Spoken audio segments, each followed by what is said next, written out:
It was said that when Cicero finished speaking, people turned to each other and said, "That was a great speech." But when Demosthenes finished speaking, people said, "We must march." Throughout history, great orators have changed the world. Entire movements can grow from the powerful communication of an idea. And yet, most technical presentations are horrible. Slides filled with bullet points and monotone delivery. How many people have asked themselves at one stage or another during the presentation, "Why am I here?" You might not be Obama, but you can still give better presentations. Here are some basic tips for improving. Nothing I'm going to say here is difficult, but there are no easy fixes either. First and most important advice I can give you is to think of your audience, even before you start writing your content.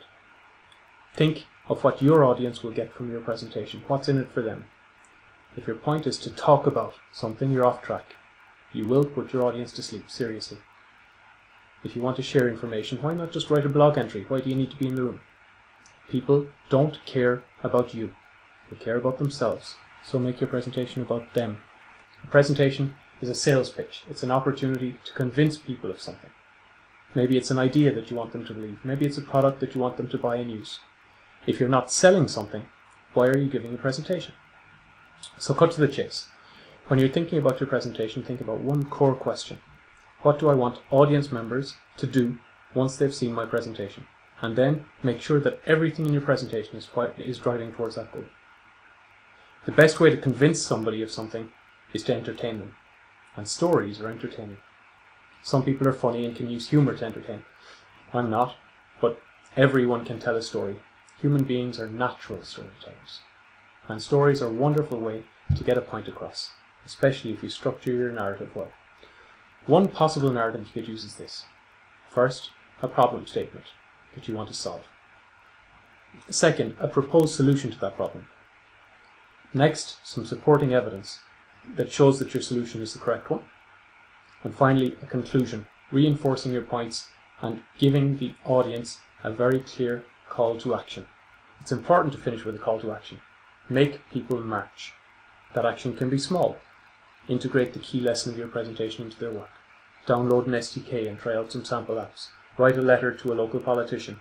Donate to your cause. Whatever it is, it has to be clear at the end of your presentation what you want from your audience. The third suggestion I have is to design slides to complement what you say rather than repeat it. Don't write everything you're going to say on a slide. Otherwise, people will just read it and won't concentrate on you. You might as well just write a document and stay at home. Now, let me give you an example. Let's say I want to convince you that Ethiopia is once again on the brink of famine. I could show you charts of crop yields, child mortality, displaced populations. Or I could show you this and tell you the rest. It's emotional. It's cheating. And it works.